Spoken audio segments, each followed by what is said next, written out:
1 2 1 2 1 2.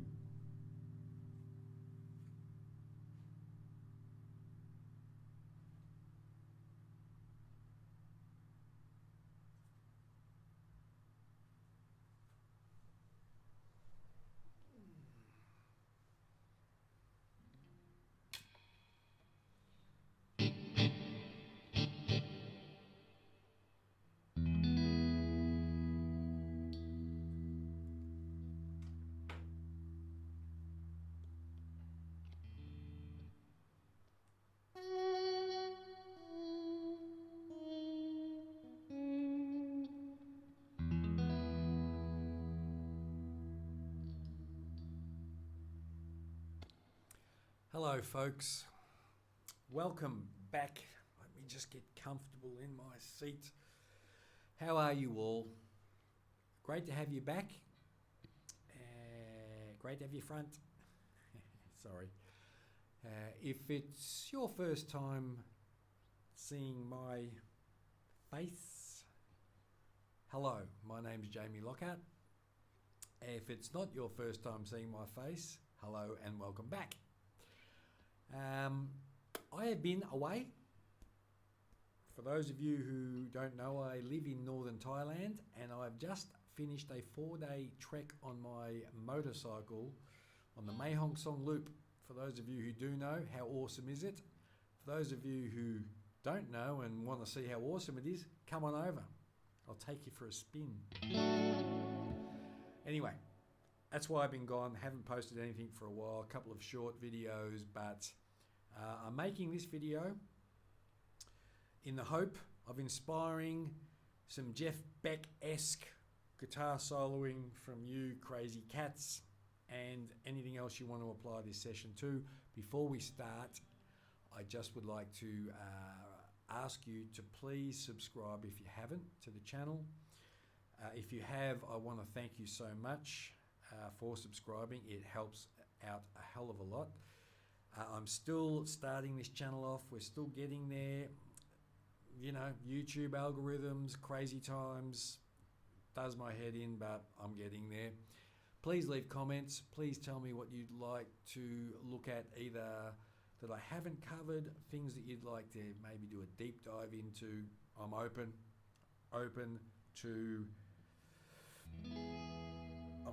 to suggestions that are possible within my realm. But anyway, we'll find out if I'm not. So anyway, sorry, I'm thinking too much. Something I was never really good at. In this session, what I want you to take away from it is this. You would have seen in the intro close-up of my hands, what I'm doing here is, and what I want to teach you is this: playing out of what's available in a chord formation, you could say. I was going to call it, playing out of the arpeggio, but really, when I look at what I'm doing and what I'm analysing in my hand format, how I'm coming up with that song or the instrumental was this: what is available for me to play whilst holding a chord that I need to keep ringing out. I don't want to do my chord and then stop it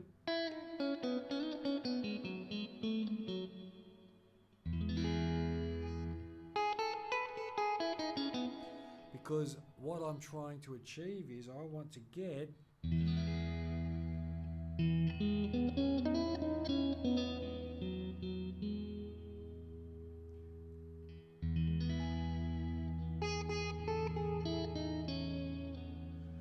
how I achieve that. Well, there's a few different ways, but as we probably deep dive and break this apart, you'll start to understand and see that there's a lot of different things that influence the notes I play, how I hold a certain chord. And you would have seen that I go from these, what are two different inversions of E, and then I'll go to your standard bar chord. I can't stand in a bar chord for too long or stay in a bar chord for too long because of hand fatigue. There's only certain notes I can play within a chord structure because certain fingers just cannot come off the strings. So what we're doing in this video is, what can I play? What phrase can I make up whilst I get a ringing of notes? Now the main note you'll see that rings out, and what I do a lot in my playing, is I have an open string that rings out and gives me support, like the foundation we've spoke of in other videos.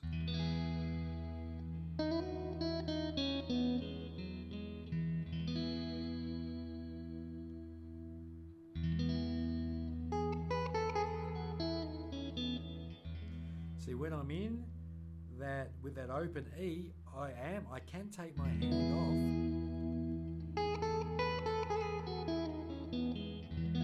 But in this example, what I want you to do is you're creating phrasing out of what's available, and this is why I sort of alluded to an arpeggio. When you play an arpeggio, which is an arpeggio meaning you're not strumming the chord in one strum, you're playing the chord in separate notes. This is where now I throw that little, if I was just to play this arpeggio as is, but what I'm doing is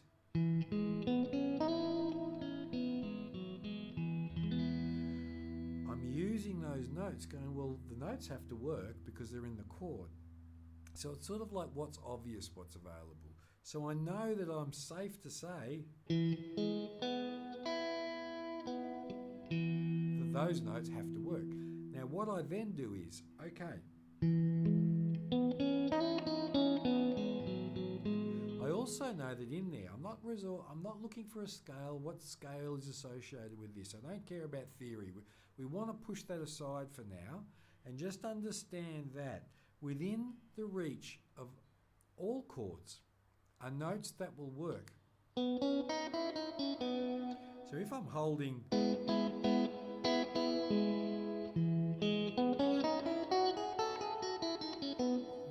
how I found those, I didn't go looking for them in a scale. I just went, what's available for me and what's obvious if I'm already holding certain patterns already in a chord. And that's how you approach this. It's like, it frees you from the theoretical side to explore what's available to me if I simplified this chord.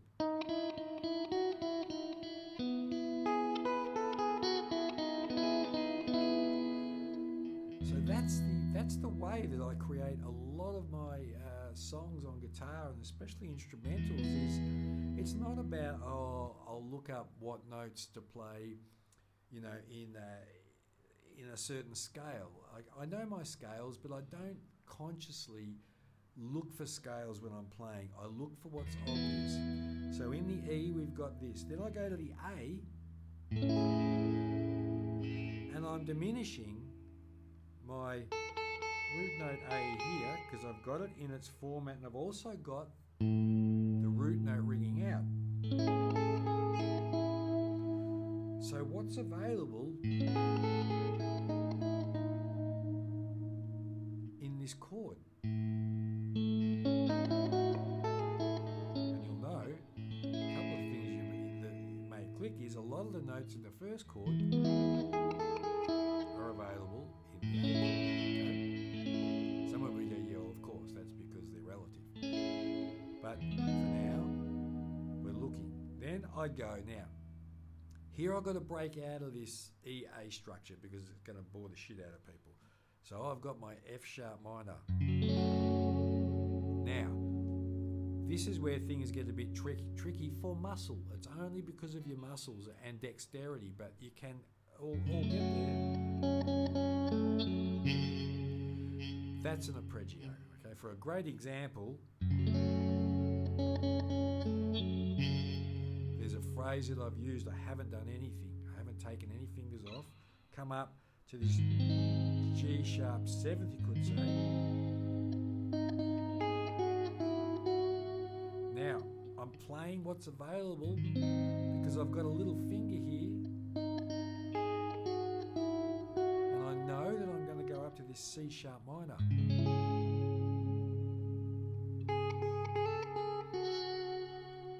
Up to an E with a 3rd inversion. I think it's 3rd inversion. So I've got this. Now in the video, what I wanted was I wanted to get as much of that chord ringing out, in the illustration I should say, much of that chord ringing out as I could. So I used this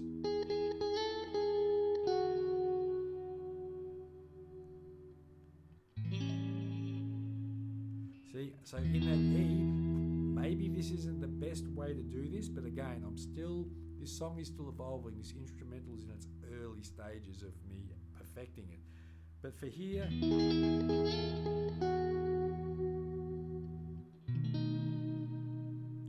now I'm in my, what is turnaround B7.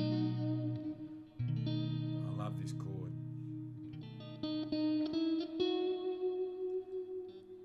Now I resolve here, but I could resolve back here.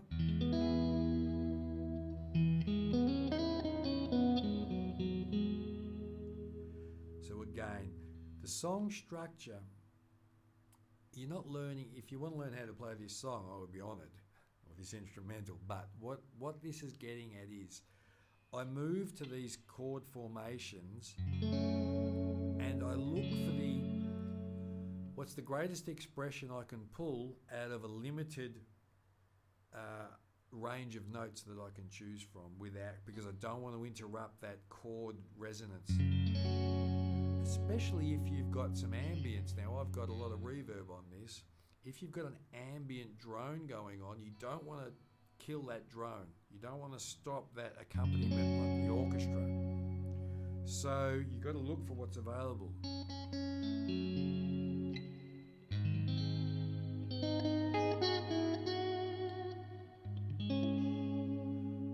Now you'll notice in the video what I did was the song started to build, so when I resolved on the B7th to finish,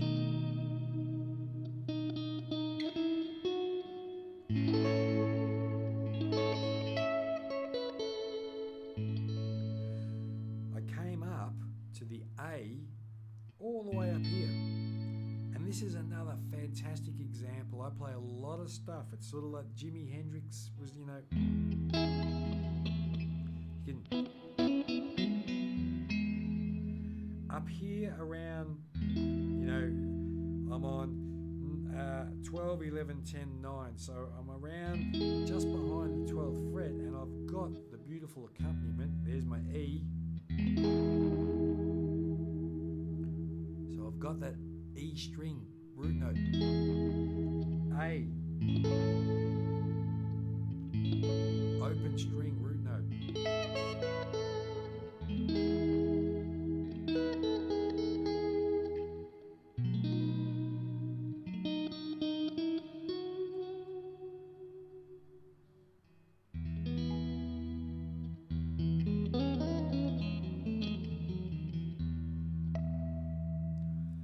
So, pull out of this what you can, but what my intention with this session for you is to go, as you're building on your skill level, take your chord formations and play what's available without losing the power or the impact of that, what is sort of like your rhythm.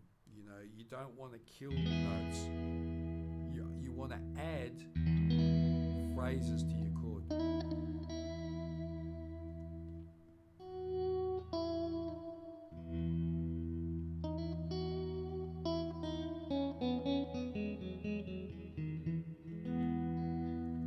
And use your volume control if you can, because it sounds awesome.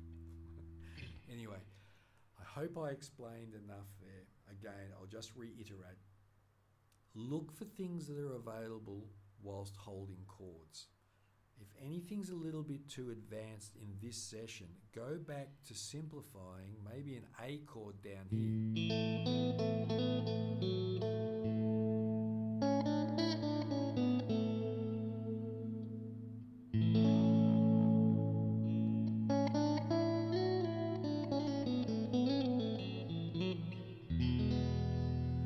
See, again, it doesn't have to be complex up here if that hurts your hand or it's a little bit difficult. You can apply it to any chord you want. But what I do love about coming up to these places, it allows me to move up and explore and experiment. That's what it's about. It's about exploring and experimenting with what's available without taking away from or destroying the chord formation and that beautiful accompaniment you've got. I hope I explained things well. If I didn't, please leave a comment, leave a question, absolutely anything. I look forward to answering them, any questions you've got. And if you've got something you'd like to deep dive into that I haven't covered, just not like classical or how do you read impeccable sheet music, you won't get those answers from me. But if you want to know the easiest way to learn how to play with abandonment and freedom, I can explain those things to you. Thanks for watching. Take care. I will see you on the next session. Keep playing.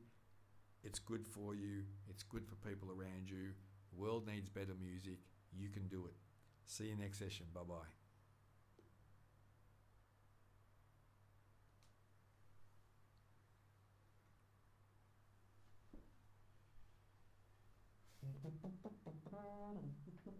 Oh my